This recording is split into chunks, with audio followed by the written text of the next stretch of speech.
All right, let's get this show on the road. Do it. Awesome. Awesome. Okay. Hello everyone. Welcome to another Twitter Spaces AMA. We're gonna do things a little different today, as I was saying. So, the topic for today's AMA will be the leaderboard challenge, the build your own Barony and NFT utility unlocks. And I'll have Nova Storm from Studio 369 introduce herself, and she'll be moderating the conversation today. I'm sure a lot of you already know who she is, and I'll let her take over. Hey, everybody. My name is Nova Storm, or you can just call me Nova. A lot of people know me as just Nova. I am the community manager from Studio 369 and also one of the community managers for Metalcore.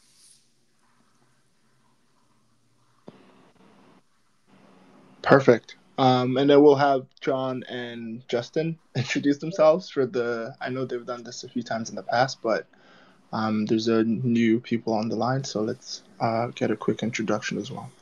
Sure. Hey guys, I'm Justin Lucas. I'm the director of marketing for Metalcore.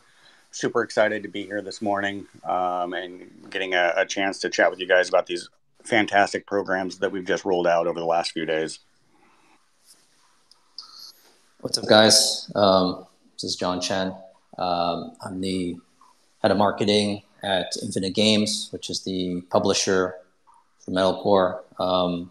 Always good to be here. Thanks for having me. And looking forward to chatting with you guys today.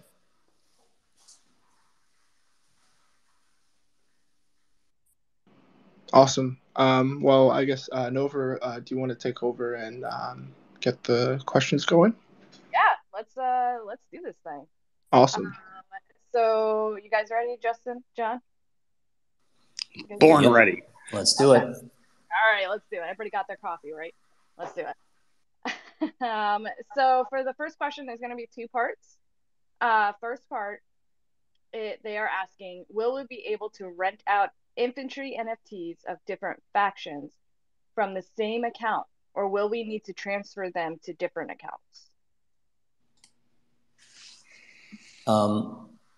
Let me take that one. So I believe currently as things stand, you can do that out of a single wallet. We'll be making some more kind of formal announcements on some of the specifics around kind of wallet management versus kind of baronies and various in-game asset management at a future date. But yeah, short answer is yes. With respect to the second part, I'm sorry, could you repeat that? How long are the DAOs required? I'm assuming we're talking about the guilds.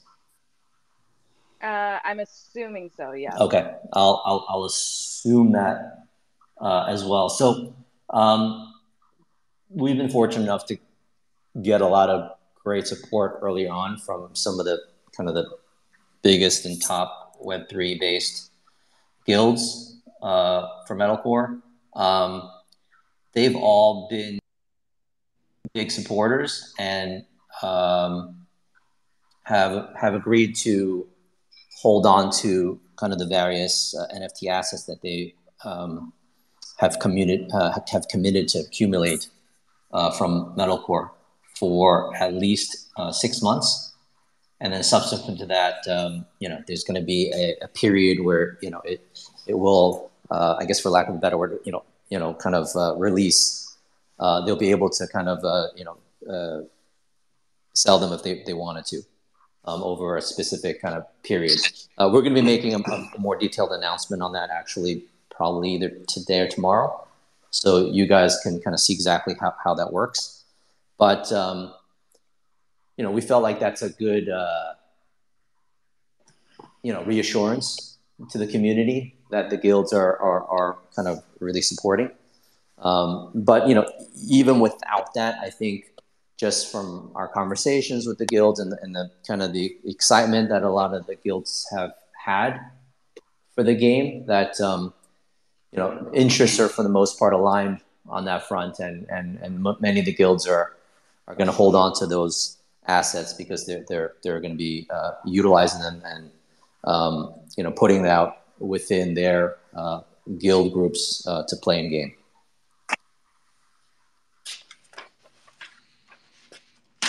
All right. Well, I hope that answers your question. Can you guys still hear me? Because one of my headphones died. Yes, okay. Can still hear you. Perfect. Awesome. Good. I was like, oh no. So for the next question, so chibis are soulbound. So how does the team plan to implement failsafes for someone's wallet getting compromised?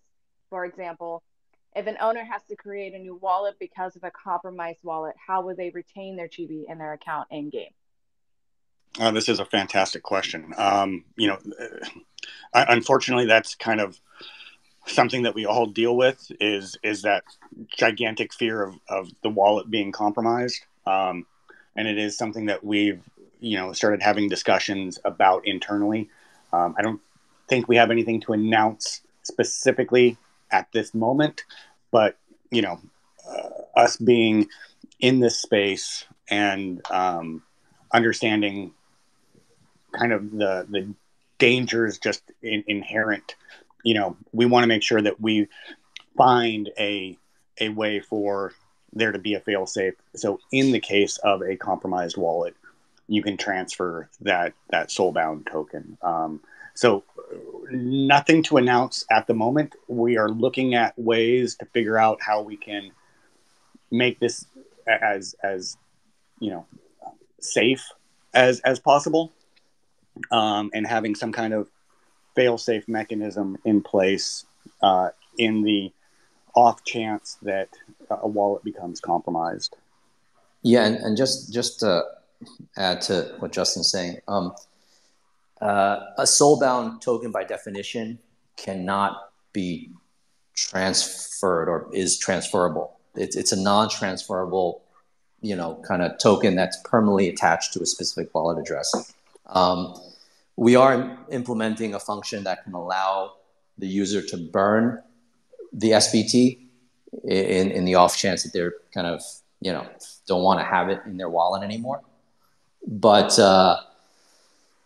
wallet safety is just one of those topics where it's like, if you send tokens to someone's wallet and they get hacked, it's like, nobody wants that to happen. But when it does, it's just one of those situations where, for us, we probably have to look at it on a case by case basis. It's going to be a, again, like Justin said, we spoke about this.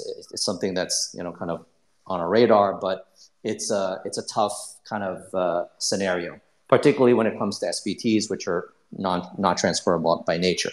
If there is any, fix to it, we would have to essentially just reissue, or the user would have to have a new wallet that would need to remint another chibi. So that's kind of what we have as of today. Okay, awesome. Yeah, that was a super important question and, really great question to ask.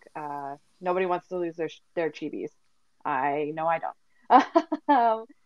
So for next question, how are future mint perks for the benefit programs allocated? For example, a gold chibi, a legendary, and 6 epics of infantry NFT equals 5 whitelist spots to mint 5 of vehicle assets. Or is it simply 1 whitelist spot and the whitelist allows for a set amount of mints for the asset class being minted? So, good question. Bottom line is, we rolled out this, kind of utility program, to get people kind of more incentivized to, kind of, build their collections and to be aware of kind of the inherent benefits that they already have with their NFTs. So obviously, stacking is going to occur if you have kind of these multiple benefits. How that, that stacked, level of utility is going to be realized in terms of the actual mechanics, we're still finalizing right now. So whether that's a single whitelist that will have, let's say expanded allocation during that mint, or it's going to be, X number of whitelist privileges that you will have as that wallet holder will be announced at a future date. But rest assured, stacking is there so that you get the benefits of having those multiple assets.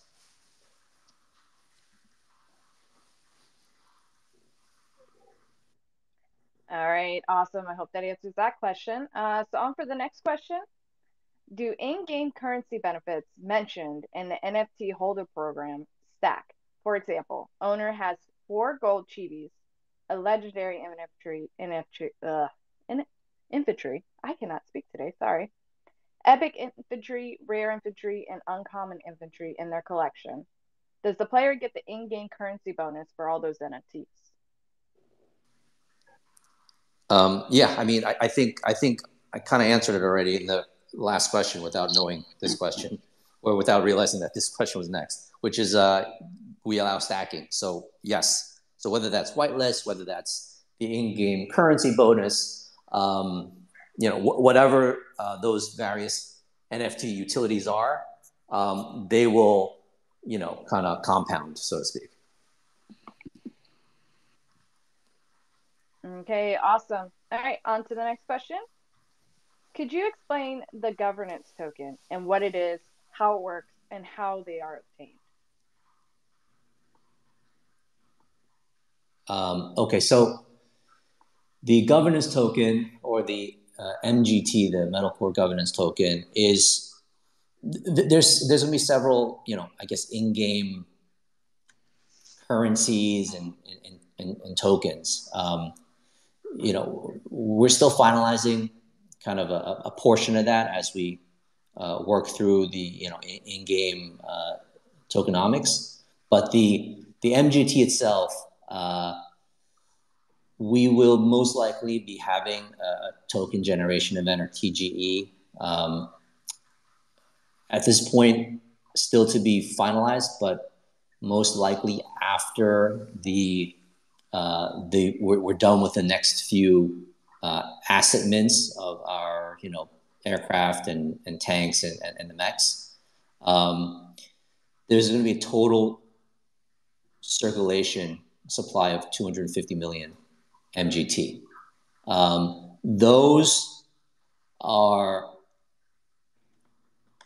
if at all, going to be given very sparingly in the game, but they will be like a tradable token that represents kind of governance of the project, and also would be needed if you were to pledge allegiance to a specific faction, where you would need to stake those MGT in return for accelerated rewards within your barony or faction, among other benefits.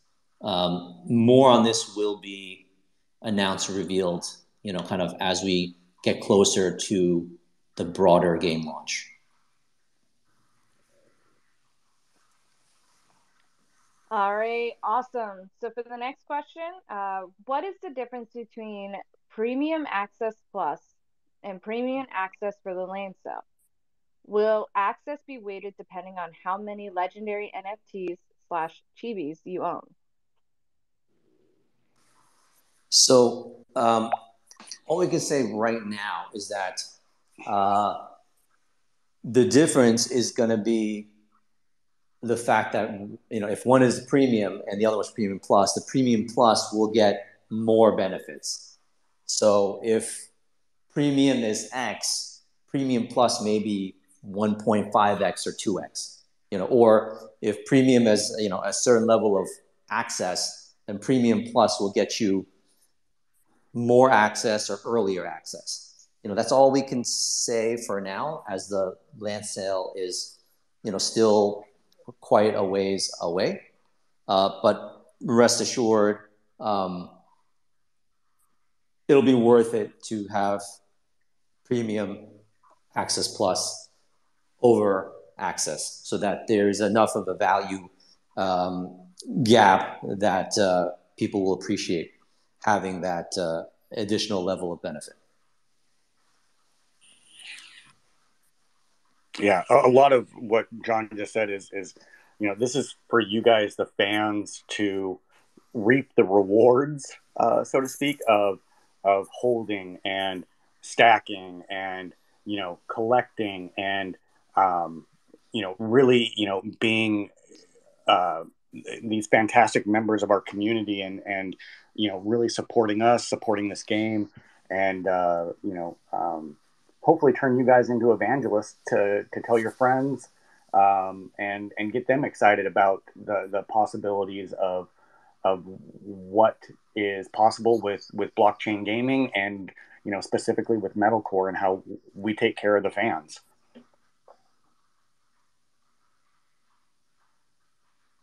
Oh, 100%.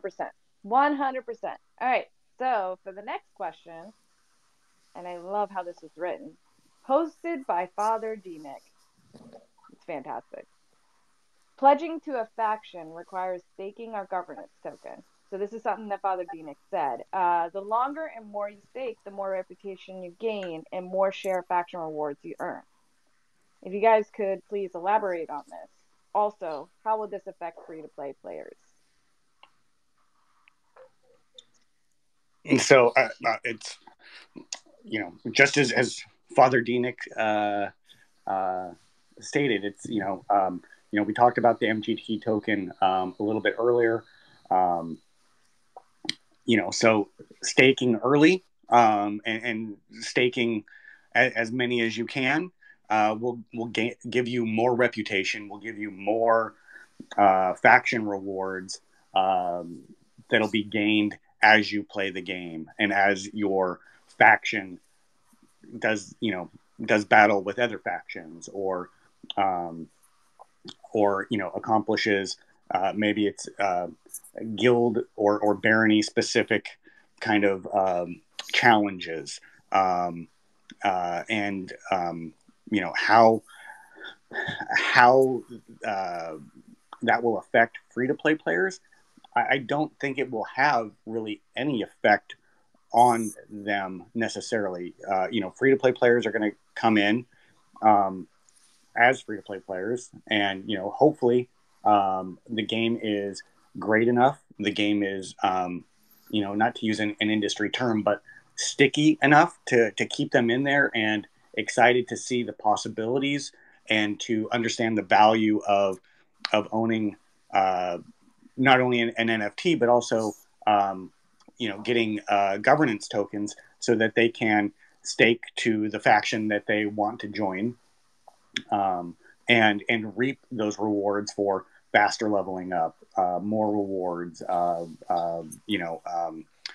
more reputation within the barony, so that you have a higher reputation. You might get a multiplier on XP or loot or things of that nature. So I think it's a great tool to use to get those free to play players to see the benefits of the governance token itself, and also the NFTs.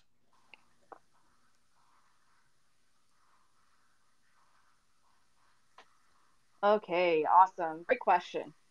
So for the next question, without sufficient funds, each project cannot carry out its construction properly. For me, the main priority is to have sufficient funds to run a project. Is your team financially able to carry out this project? How does this project generate revenue for a project and users? So we raised $15 million in a private sale at the end of last year. It's a fairly, even though there's been a lot of developmental milestones, and we're really building out a very high quality game. It's still a healthy treasury for us to continue. So we're fortunate enough to two parts of this, right? We're fortunate enough to, one, have a healthy, kind of balance sheet, but also, we are a fairly experienced team of operators that also are prudent in the management of the project and in the way funds are deployed, so that we can maximize our ability to deliver and our ability to kind of maintain the momentum that we have for the project to get to a release. We also have our upcoming NFT sales that will be able to help contribute to our reserves. And in general, as NFTs are traded, there is a creators fees that happens from some of the activities. So those are kind of some of the ways that we have to continue in a financially healthy and responsible manner. And there's some other means when the game launches globally for us to, remain a project that can generate revenue in a healthy way. Look, as long as there are players, they are enjoying the experience of playing metalcore, and we can have that active community user base, the game and project will be able to succeed. Yeah, just to follow up on what John said, we are incredibly prudent in how we spend our money from a marketing perspective, while doing so in a very smart way that is going to lead to the best return on that spend. And what that means is getting people to play and experience the game at our different events, whether it's upcoming packs where you guys are going to actually get to sit down and play this game and have a blast. And there's a ton of other opportunities that are going to be coming up. There's still more cool programs to be announced, more cool events for us to talk about in future AMAs. And so, all in due time, we will be announcing many more cool things for you guys.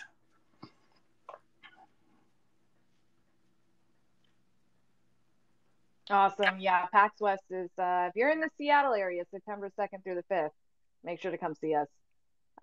We've got a lot in store, so it'll be a blast. So for the last question here is, when is the beta release date? Let's announce alpha first, kind of like where that's going to be. Yeah. So let's talk about the open world alpha. Open world alpha is on 9/21, and that is open to NFT holders. That's we've always promised you guys that there would be utility for purchasing the infantry NFTs, and so 9/21, you guys are going to get to jump in the game, and you guys will have even more utility in the game, in that you'll be able to play the different classes. You'll be able to play the different vehicles. You'll be able to, jump in an aircraft or jump in an armored vehicle or jump in a mech and actually get to test drive them around the world and have fun battling others and get you guys excited for all these really cool vehicles that add such a cool layer to the game of, how do aircraft do in battle against armored vehicles, or how do the mechs do against aircraft. So a ton of utility there.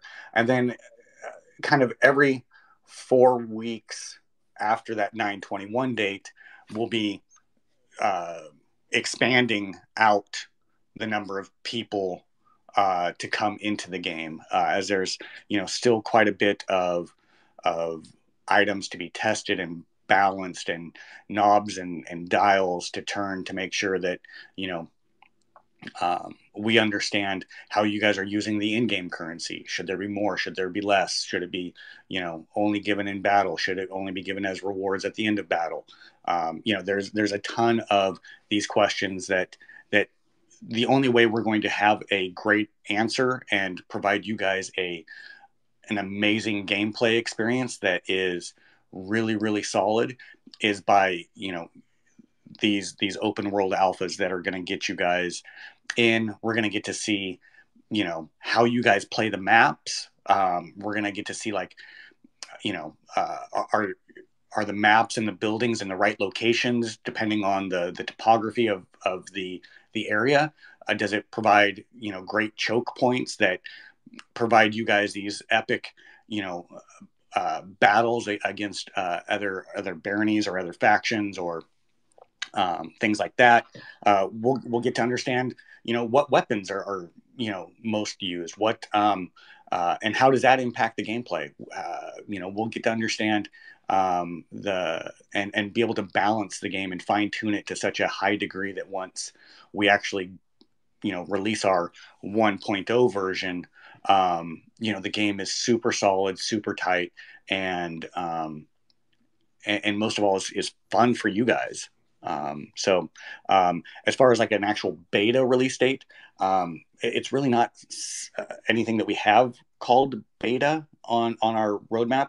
Right now we're focused on these open world alphas, and once we're in a good spot from there, then we'll be announcing a true beta kind of release date, that and whether that will incorporate like network testing or stuff like that, or what will be tested in that beta will be announced at a later date. Yeah, not quite at beta yet. We're just really focused on that alpha and polishing up everything for it, and getting the NFT holders in for it. So that was the last of those questions. There's some additional questions that came in on the Twitter post, so I'll go ahead and ask those. One of them, just for a confirmation, does holding a legendary infantry Genesis give whitelist access to all future drops? And does that include land?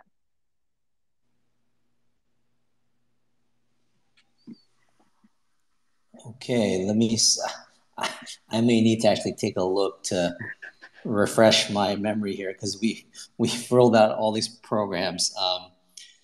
So the question is, will Legendary give access to all future NFT drops? Yeah, and does that include land?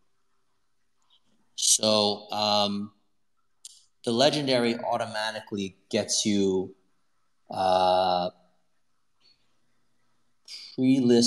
pre-whitelist access, whitelist access, and also allow list, as well as access to land. So that would mean, yes, Legendary would give you access to multiple, because it's not just one mint that all these benefits apply for. It's future mints. All right, you heard it here first. All right, so for the next question, almost every investor holds the token for the short term without understanding the long-term value. So how can you ensure for us that holding this token is more beneficial for a long term? And what is your plan to increase the demand and scarcity of the token? That sounds like a very generic question, though, because we don't have a token yet, so it's not something that we can really talk about today. I mean, we only have NFTs, and our NFTs, I think, have a lot of utility, right? Not only is it going to be a practical application of in-game utility when our game launches, that there's tons of utility to actually have a playable NFT in game with multiple asset classes and essentially many advantages as a player to have that NFT. But we've also rolled out a ton of utility outside of the game with all these various benefits and programs that we've launched over the last few weeks. So yeah, I mean, I think in general, if we want to talk about utility with respect to our NFTs, we have a ton, and we're still working on more programs to further increase the utility. So again, that there is that benefit for the community to hold on to their collections and start to use them in game, because the ultimate goal is having you guys play them in game, because that's the main reason they were built and put together. So long term, there's always going to be utility, because as we grow and develop the game, having those NFTs is going to be a major enhancement to your gameplay experience. Yeah, and just to further that, as we launch the game and as we market the title and bring in Web 2.0 gamers into it, there's going to be a massive amount of players in the game that are going to be seeing the value of how the MGT is used and how it enhances the gameplay on top of even owning the NFTs. So having that influx of players is going to give them the understanding of blockchain gaming. Hopefully it educates them on the scary terms that come with blockchain gaming, like wallet and I use scary in air quotes, guys. I'm not scared of it. It's educating Web 2 gamers on the possibilities and the agency that we're going to be providing them, and the benefits of how governance tokens can be used, and how NFTs can be played, is going to be providing a value to those items that are held, whether they're Genesis NFTs or tokens themselves.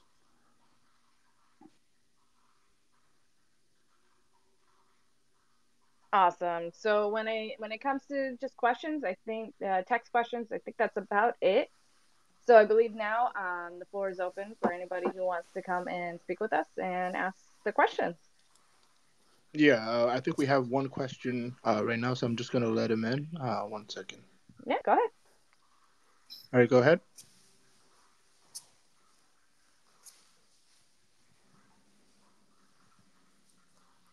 Your speaker now, Stephen. Go ahead. Thank you. I think it was Justin I asked after the last AMA about the potential issue of bots. If you look at really any popular game, whether it's blockchain or off blockchain, if there's an economy in the game, you can pretty much guarantee that bots are wrecking that economy.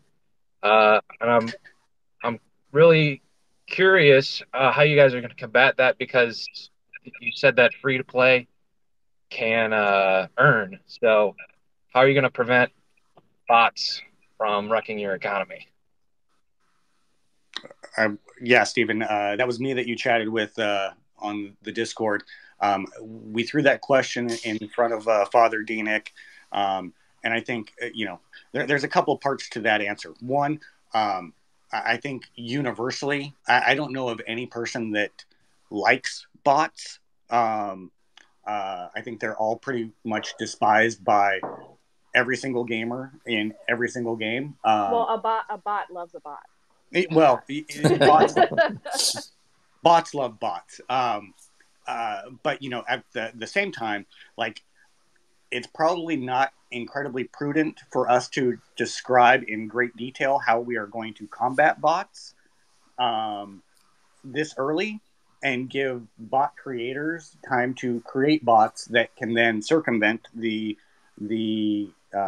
processes and gates that we are going to be working to put in place to make sure that bot activity is either just stopped before they even get into the game, or severely limited so that it is not like many of the games that we all play today that are just infested with, bots that have, auto aim and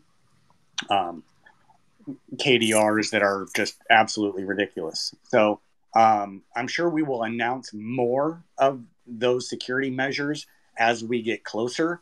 But I'm also, from a practical standpoint, the last thing I want to do is give bot makers like our roadmap of like how to circumvent.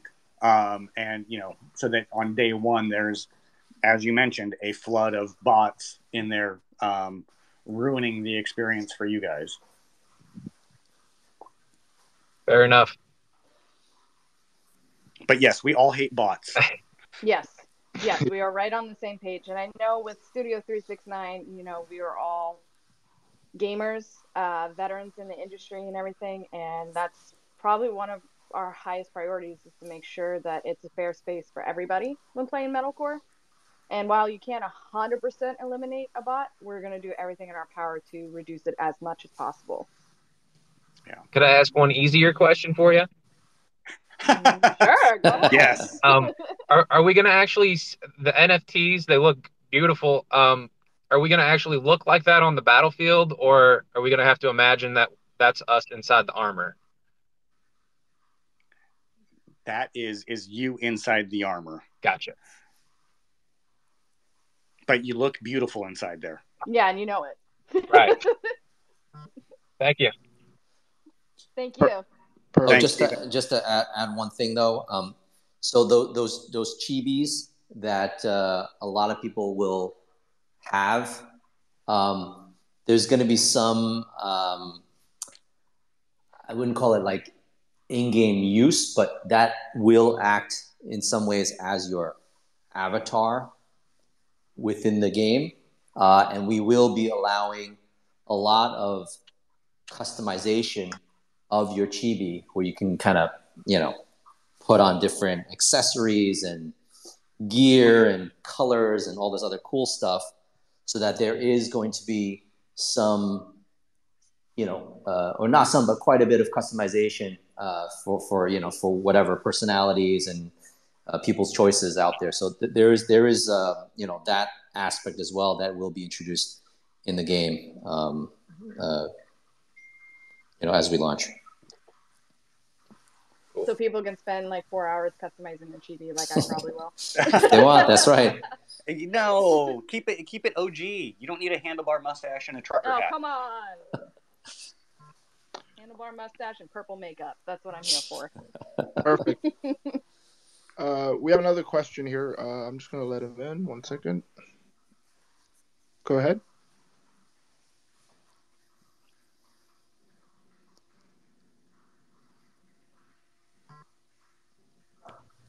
You're muted. Hey guys, I just realized you let me up. Thank you. I appreciate all the efforts and information you're providing. Very happy with many of your answers, but they always lead to more questions. This is a pretty deep project, clearly. So I appreciate the work you guys are doing. So to follow up on the government's token question, I may have missed it when you responded.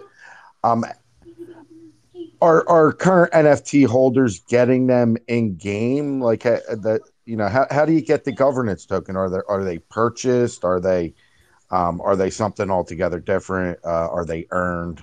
I did hear how they're used to increase faction bonuses and such, and they have other uses that are yet to be shared. But how are they earned? How do I get them for having an NFT? So the earning in game is mostly going to be in, potentially, some different in-game tokens, including the Fab token, which is going to be one of the main in-game currencies that you will earn for, participating in PvP and, successfully completing missions, things like that. The MGT token, after it's launched, would need to be purchased. But again, we're still a ways out, so there could be some changes. So I'd wait for kind of a more official announcement when we get closer to the time frame on all the various uses and applications of the governance token. But right now the plan is, that's going to be a purchased token, and if it were to be given out to be incredibly rare or sparingly done, if at all. Makes complete sense. Thank you for the response. One more question. Wallet management. I know we touched on it about the chibis, and I'm glad you guys are thinking about it, how to deal with that. But with regards to the NFTs we currently own, I bought one on my burner wallet when I first found out about the project, because my mints failed on public. That went so fast. So I eventually moved that to my centralized wallet, because it was said on, general, to keep it in one wallet. My question is, though, is the ones I plan. Sorry, that was my phone. The ones I plan to keep, I'll probably want to move them to a ledger. So do I have a timeline before that needs to be done, before all the snapshots for chibis and leaderboard and baronies, et cetera, are done? We will make an announcement of any kind of upcoming deadlines for the various programs, but there's going to be some time. It's right now middle of August. Most of these programs, the build your own barony program, for example, I think we're going to let that run all the way up until open world alpha. So that's that's at least another 4 to 5 weeks. The leaderboard challenge is going to be ongoing. So, there's a long duration for that. And obviously the NFT utilities, it's technically not a program. It's just, these are all the benefits you get as a holder that we've, kind of laid out in a more, kind of a clear manner for everybody, because there's just a lot of benefits. So it's not necessarily, any specific program with any expiration date, so to speak. So yeah, I guess long answer short, we'll make an announcement, with plenty of runway for you guys on a cutoff date for that, so that you'll have advance notice. So it won't be like, hey, in 2 hours we're cutting it off. Oh, we're cutting it off now. No, we'll let you know 1 to 2 weeks in advance of whatever date, so you can prepare accordingly. Yeah, I appreciate the answer. Thank you. As you know, in the NFT world, wallet management is a thing. I have 5 wallets, so and a vault. So I just wanted to bring it up. Again, thank you for your time and all your responses. You can take me off now. Thank you. Thanks, Chuggington. Thank you so much. Do we have time for one more question? I see someone record. Yep, we definitely do. You go ahead.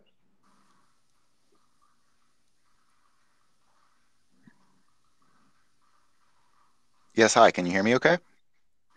Yep. Yes. Fantastic. Okay, so I am speaking to a few other clan leaders of a different blockchain game that is really interested in joining this game and starting a barony. And I have a question about baronies, and then after that, I have a question about the NFT stats. So the first question is, I saw the barony registration form that going through August, if you register a barony with a minimum of 50 NFT infantry units, that you get a bonus of extra NFTs when you register your barony. But the question is, can you register a barony after that date is over? You just don't get the bonus, or is barony registration closing entirely at the end of August? So barony registration will always remain open. We encourage, kind of the community to form their own baronies. But the program with the specific incentive that has, obviously, cutoff dates and times, so that we can properly kind of, manage and run that program. So the bottom line is, you can register, or you can create your own barony anytime, and that's actually encouraged. Just the program has specific dates. Okay, fantastic. And then my second question was related to the NFT stats, because I noticed in the infantry collection there are these different stats that are, hard encoded into the NFT properties, like for attack or defense, these other things. So, is there information that I can review to build a strategy of which NFTs I can look at, to get that advantage, or making sure I'm building the correct makeup of different power levels across these NFTs and classes? Is there any documentation out there right now about what the stats do and how stat 5 compares to stat 4 of, the same thing or something like that? Wow, fantastic question. Okay, let's try and unpack this. You know, as far as like team building goes, there's 8 different classes in the game, and I think there's kind of 2 parts to this, and it's kind of something I've brought up on multiple AMAs. How you build out your barony is entirely up to you, and as you play the game, your skill level will increase, and maybe you won't need as many medics or engineers because your skill level has gone up significantly to where you're not just a sitting duck out on the battlefield. And so there is not necessarily a perfect playbook of how to assemble your barony, as far as X number of super heavies to engineers to medics to snipers.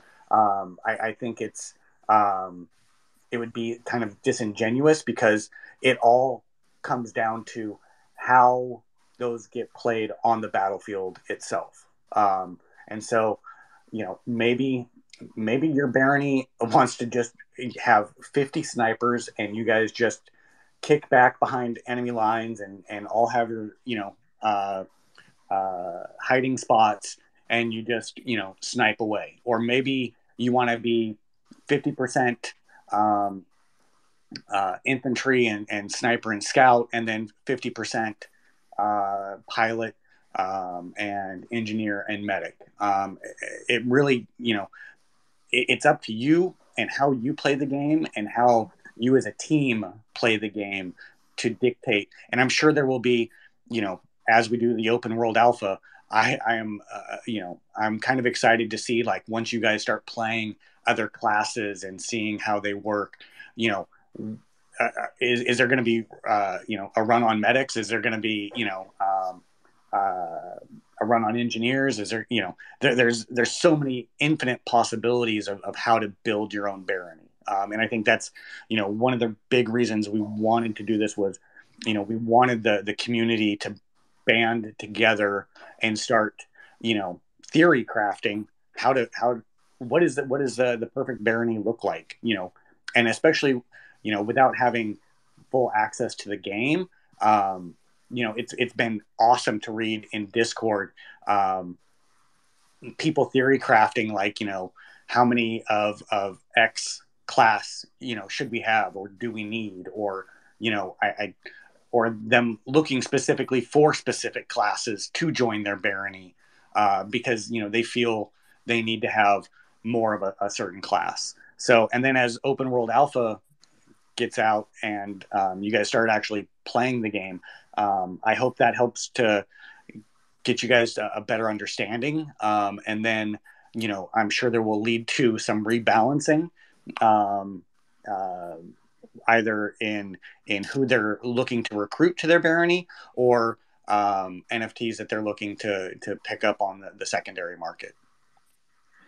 Thank you so much. That really helps the question, and it was a fantastic answer. It sounds like, pre-alpha, to just build a relatively balanced barony of many different classes to experiment and then evolve the barony over time through gameplay. So yes. I feel like that's what I'll go tell the guys. And then if we're all going to be, for example, in the Gear Breakers, then we should be getting Gear Breakers NFTs for the barony, correct? Yes, and God help you on the battlefield. Okay. Thanks a lot, Justin. Once I find you on the battlefield with my sniper rifle, Yes, I'm sure you're going to want to rebalance your portfolio. Looking forward to it. Fantastic. Perfect. So we already only have 5 minutes left, so I just want John and Justin to like do closing statements about the leaderboard challenge, the NFT benefits, and anything else before we go off.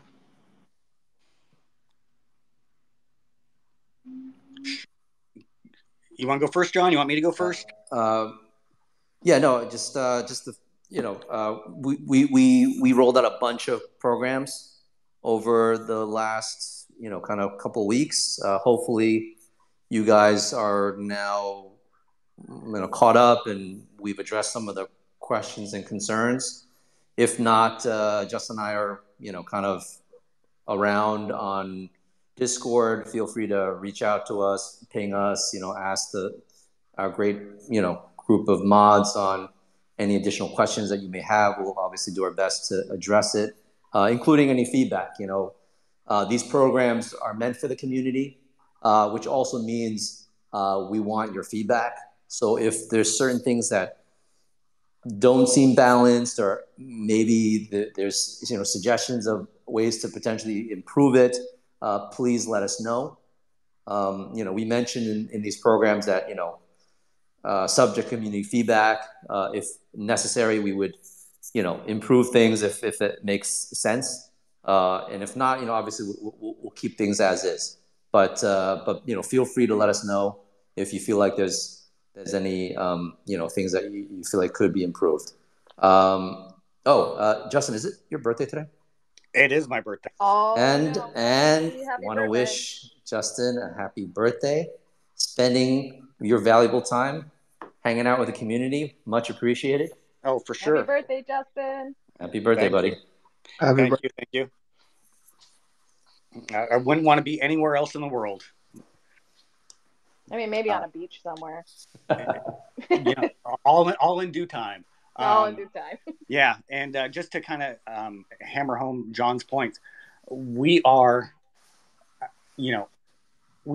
I'm very lucky that I get to work for a company that is so very fan centric, and in that not only are we crafting these programs with you guys, the fans, in mind, but we're also taking your guys' feedback, listening to what you guys want, and trying to provide you guys programs, or in some cases, I know I've been hit up for more lore to come out. That stuff's coming. More behind the scenes stuff is coming. It's in the pipeline, and continue to follow us on Twitter, continue to follow us on Discord. Get ready to follow us on Twitch and YouTube. We've got an open world alpha coming. There's going to be a ton of gameplay coming. I'm super excited to be a part of this journey with not only this team, but with you guys as well. And I think you guys are going to be really stoked, really impressed once you guys get in on 921 and start seeing this game, be live in front of you guys. It's super exciting, and I can't wait to get in there with you guys. Just a note on what Justin was saying too. I've seen the game develop from the ground up, and I played it from the ground up, and to where it is now, where it was when it first started. I mean, it's absolutely mind blowing, the process and all the hard work and stuff it takes. And it's simply amazing. And having your guys' feedback, especially when the alpha opens, it's going to be so important to us at Studio 369. So do not hesitate, because we do listen there as well. Yeah. And to Nova's point, the development team is fantastic. They are eagerly awaiting, feedback from you guys as players, and eagerly awaiting to play with you guys on the battlefield. So yes, you will find the dev team on the battlefield. Yes. You will find them. Yes. Once the open world alpha starts, I think we should probably post everyone's usernames from the team, and that way people can record if they're able to find me on the battlefield. I think with 369, typically what we do is we put 369 at the end of our name. Sure. So you'll definitely spot us. Yep. So yeah, we'll make it easy for you guys to find us on the battlefield. Now, beating us on the battlefield, that's a whole other story. So I kid, I tease. I'm sure you guys will give us a fair fight. Oh, I'm sure I'll get my stuff pushed in at least once or twice. Yep. No doubt. For sure. Awesome. All right. Thank you everyone for coming in. Thank you, John. Thank you, Justin, and thank you, Nova, for hosting today's AMA. Remember, we have another AMA next Wednesday in Discord. So make sure you join our Discord and stay